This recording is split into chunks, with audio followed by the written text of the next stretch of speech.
Queridas amigas y amigos, la historia de la libertad es la historia de los que han luchado por ella.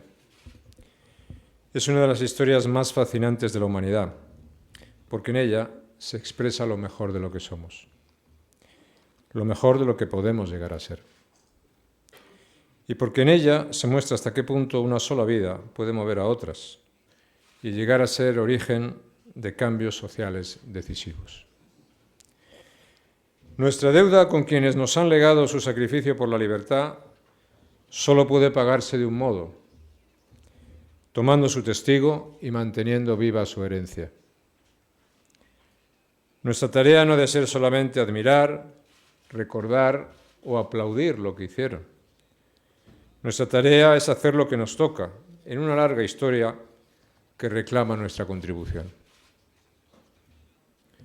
La libertad, allí donde existe, nunca está garantizada para siempre. Sus enemigos se sirven de la generosidad del Estado de Derecho y de las restricciones morales que los demócratas asumimos como infranqueables. Como debe ser. No somos como ellos. Siempre están dispuestos a volver a su camino de destrucción de la convivencia. Y por lo tanto, ahora, hoy, también lo están. Siempre están dispuestos a retomar su proyecto de imposición totalitaria del sectarismo. Hoy lo están.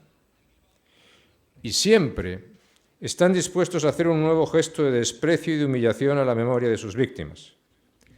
Siempre lo harán mientras obtengan premios políticos, concesiones tácticas y retóricas de cobertura por matar o por dejar de matar. Por eso debemos dejar clara una cosa, que los enemigos de la libertad paguen por sus crímenes no los convierte en inocentes. El cumplimiento de su pena no es el precio con el que han comprado su delito. Su daño es irreparable y jamás aceptaremos que ese daño y su condena se transformen en mito fundacional del relato de su éxito. Un relato infame que pretende no ya igualar a las víctimas y a sus verdugos, sino convertir incluso a los verdugos en víctimas. No existe ninguna virtud moral en la mentira, aunque en ocasiones haya quien la proponga como acto supremo de civismo por el bien de la superación de no se sabe qué conflicto. No existe ningún provecho social en la falsificación de la historia, aunque a algunos les sirva para blanquear un pasado negro de complicidades y de silencios. No podemos llamar paz al arreglo que convierta a los asesinados en obstáculos a la convivencia y a sus asesinos en modelos de compromiso social. Nunca vamos a aceptar esa manipulación obscena sobre lo que verdaderamente ocurre y sobre sus únicos responsables. Esa es la tarea que la causa de la libertad demanda hoy de nosotros. La tarea que nos exige la memoria de Gregorio Ordóñez, asesinado por defender la democracia y por desafiar el terrorismo etarra con la fuerza de su voz y de su razón. Afirmemos, sin eufemismos ni encubrimientos, que el terrorismo es el hecho crudo de la mano, la pistola y la nuca, como escribió Francisco Tomás y Valiente, recordando a Manuel Broseta, ambos asesinados también. Y que la vida de Gregorio Ordóñez y de tantos otros da testimonio de todo lo que se opone a esa brutalidad. No deben nada, se lo debemos todo. El terrorismo no es ciego y no podemos cerrar los ojos ante él, ante sus movimientos y ante sus propósitos. En 1994, poco antes del asesinato de Gregorio, el Partido Popular llegó a ser la primera fuerza política en el municipio de San Sebastián. y revalidó su victoria en las elecciones municipales con la candidatura de Jaime Mayor. Por eso, especialmente en días como estos, conviene recordar las palabras del Tribunal Europeo de Derechos Humanos, cuando afirmó, con motivo de la ilegalización de Batasuna, algunas cosas muy importantes sobre el derecho a mantener ciertas ideas políticas. Afirmó el tribunal lo siguiente: un partido político puede hacer campaña en favor de un cambio de la legislación o de las estructuras legales o constitucionales del Estado con dos condiciones. La primera, que los medios utilizados al efecto sean desde todo punto de vista legales y democráticos. Y la segunda, que el cambio propuesto sea en sí mismo compatible con los principios democráticos fundamentales. Y sigue el tribunal. De ello se deriva necesariamente que un partido político cuyos responsables incitan a recurrir a la violencia o proponen un proyecto político que no respeta una o varias reglas de la democracia o que pretende su destrucción, así como el desprecio a los derechos y libertades que reconoce, no puede prevalecerse de la protección contra las sanciones infligidas por ese motivo.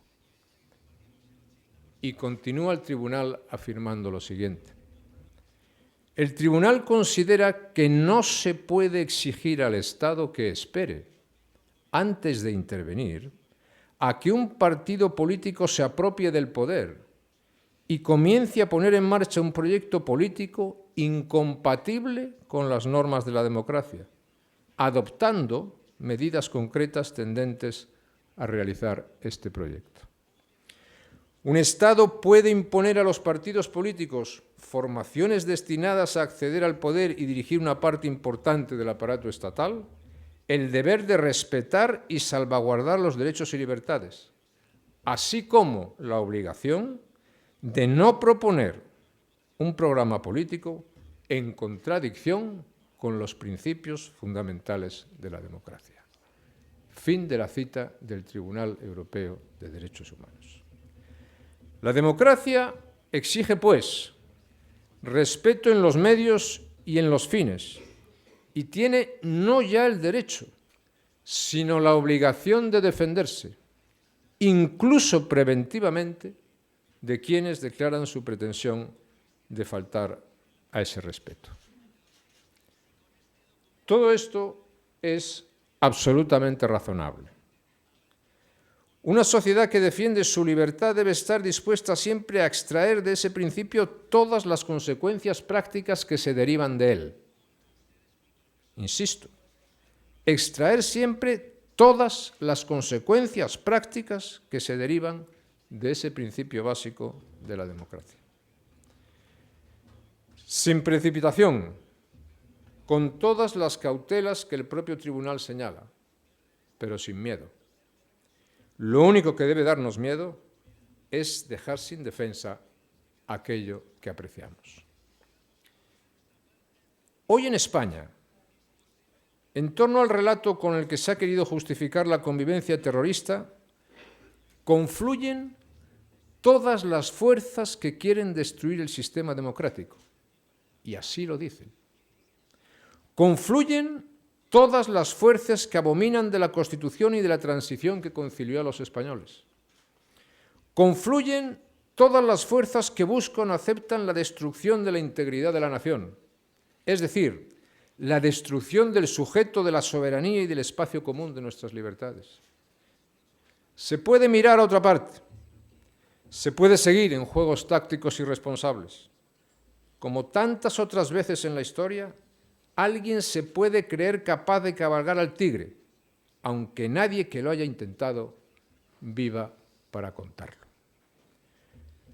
O se puede hablar seriamente de cómo responder al desafío crucial para España que han declarado todos aquellos que creen que ahora tienen la oportunidad de cumplir lo que nunca pudieron hacer: convertir a España en un país dividido, enfrentado, aislado y roto.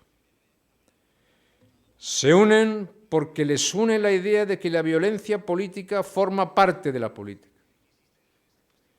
La idea de que la política consiste en asaltar el poder y no en ganarlo respetando los principios de la democracia y el Estado de Derecho. Se unen porque la democracia, como expresión pacífica y legítima de las mayorías y del respeto a las minorías, les resulta insoportable, porque nunca aceptarán que ningún poder limite su arbitrariedad. Se unen porque saben bien que si se rompe la nación, se acaba con la Constitución y, por tanto, con la democracia y con la libertad. Porque no pueden aceptar que los españoles decidiéramos la conciliación sobre la revancha, y porque mientras la inmensa mayoría hemos optado por ganar la paz, ellos insisten en querer ganar su guerra. Queridas amigas y amigos, una de las cosas que conviene no olvidar nunca es de quién somos deudores. La libertad que hoy disfrutamos se la debemos a muchos. Por eso la memoria de Gregorio Ordóñez y la de todas las víctimas del terrorismo ha de permanecer más viva que nunca, más clara que nunca y más limpia que nunca. Hoy, con su recuerdo y con su ejemplo presentes, hacemos entrega del premio de la Fundación Gregorio Ordóñez a Leopoldo López. El vínculo entre Gregorio y Leopoldo se hace evidente, lo hemos visto, para quien dispone de una mínima sensibilidad hacia la democracia y hacia quienes la defienden. Como se hace evidente los vínculos entre quienes privaron de su vida a Gregorio y quienes privan de su libertad a Leopoldo. Gregorio Ordóñez, como Leopoldo López, pertenecen a esa categoría de los que escriben la historia de la libertad. Ellos son los imprescindibles. Ellos y otros en las largas historias de horror asumen el liderazgo moral, la plasmación de los valores en los que nos reconocemos, el compromiso con los principios a los que no renunciamos. Queridas amigas y amigos, es inconcebible la normalización de la apología de la represión que se ha producido en la política española. Una normalización que se inició con la quiebra de los consensos políticos que permitieron situar al terrorismo etarra al borde de su derrota completa y que desde entonces ha adquirido una presencia social renovada. Aceptar en el sistema a los violentos no ha producido la disolución de los violentos en el sistema, sino la degradación del sistema a manos de los violentos. Esto lo sabe muy bien Leopoldo López, porque es un principio que funciona siempre y en cualquier lugar.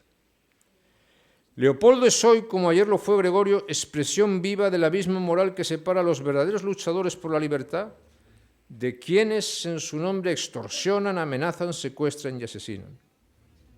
Y es expresión también de la imposibilidad de buscar equilibrios o transacciones entre la democracia y sus impostores.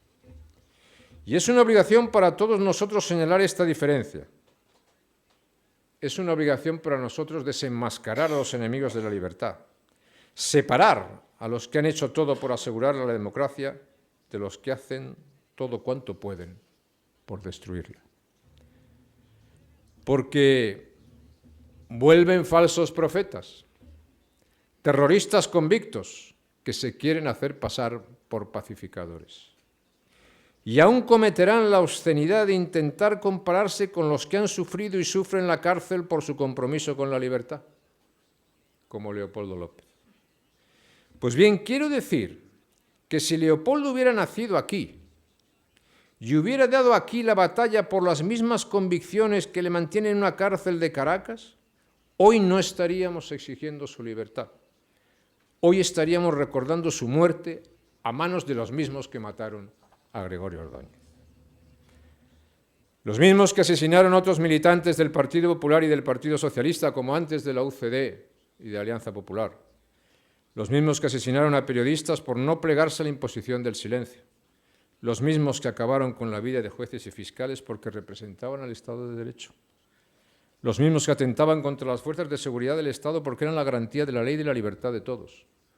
Fuerzas armadas, empresarios, trabajadores, niños también. Por eso a Gregorio y a Leopoldo les debemos un agradecimiento sin reservas, porque sin reservas han aceptado las consecuencias de la auténtica militancia democrática. Para mí es un honor participar en este acto de la Fundación Gregorio Ordóñez para reconocer el valor de Leopoldo López, porque es sobre ejemplos como el suyo, sobre voces como la suya, unidas alrededor de un proyecto nacional, como Venezuela está encontrando su camino seguro hacia la convivencia, la concordia y la libertad. 3 valores, 3 derechos que solo un sistema democrático representativo puede garantizar. Todos los demócratas del mundo debemos estar cerca del pueblo venezolano, exigir el respeto a su libertad, de su voluntad y de sus derechos, y no aceptar nunca para él lo que no aceptaríamos para nosotros mismos. Este es el mejor homenaje y el mejor premio que podamos darle a Leopoldo. No dejemos de escandalizarnos, de indignarnos y de denunciar por lo que es un escándalo, una indignidad, y merece la pena ser denunciado alto y claro. Siempre hemos dicho que queremos para Venezuela lo mismo que queremos para España. Hoy son los venezolanos los que nos dicen: no queremos para España lo que no queremos para nuestro propio país. Y deberíamos escucharles.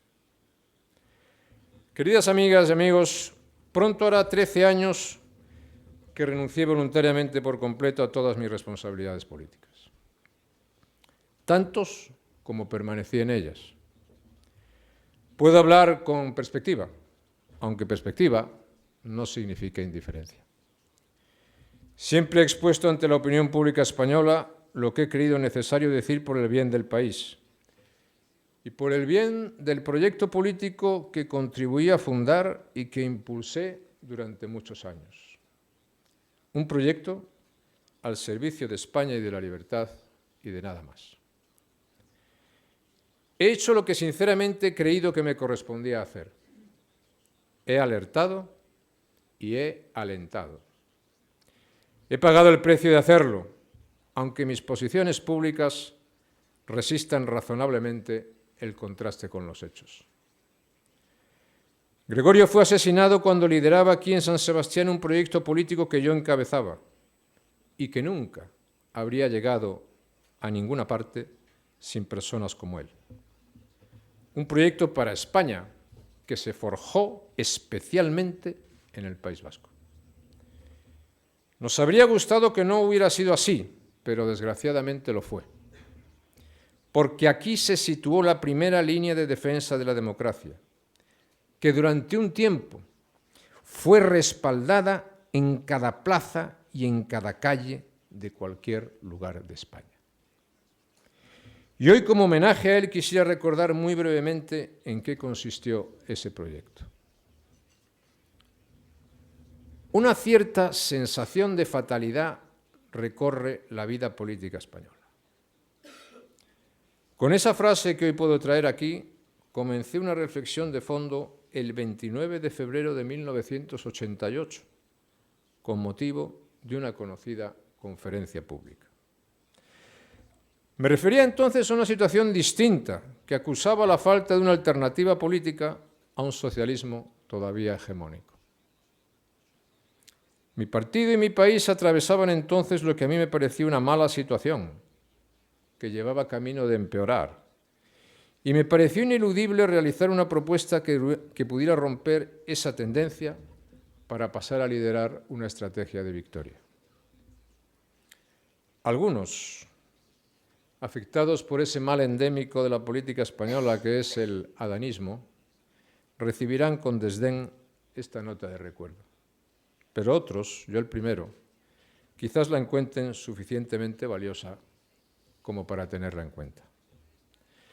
Porque esa sensación de fatalidad que denunciaba en 1988 hoy se manifiesta en el pesimismo, en el retorno a la creencia de un país ingobernable. O se manifiesta en la resignación ante un supuesto destino inevitable que nos hará caer en el destrozo social, económico y político de la extrema izquierda populista. Esa extrema izquierda populista y totalitaria que es la culpable de que personas como Leopoldo López se encuentren amenazadas, perseguidas y encarceladas. Y que es la culpable de que un país como Venezuela haya descendido a niveles insoportables de carencias para la población, violencia y quiebra social e institucional. Como creo que la mayoría sabe, soy bastante persistente en mis ideas y en mis creencias. Soy consciente de que las cosas son complicadas, pero es bueno seguir el consejo del sabio y no hacerlas más complicadas aún. Mi idea de la política parte de la confianza en mi país, en una sociedad como la española, moderna y responsable, que no está en absoluto condenada a vivir atenazada por los discursos del antagonismo social, ni seducida por los crueles espejismos de la demagogia.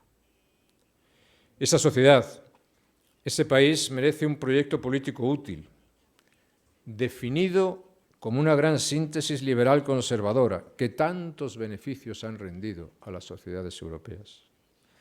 Una síntesis que es de ideas y de personas, que ha de ser el resultado de un debate profundo, que tiene que señalar el camino de un proyecto político renovador para el reencuentro con una sociedad que plantea nuevas exigencias. Un proyecto político que no puede abandonar la vanguardia social porque es el que cree en las personas y sus decisiones como motor de la prosperidad, que debe anclar sus posiciones en la libertad y en la responsabilidad, en el compromiso con los ciudadanos, con sus derechos y con sus oportunidades. Me gustaría que estas consideraciones fueran de alguna utilidad.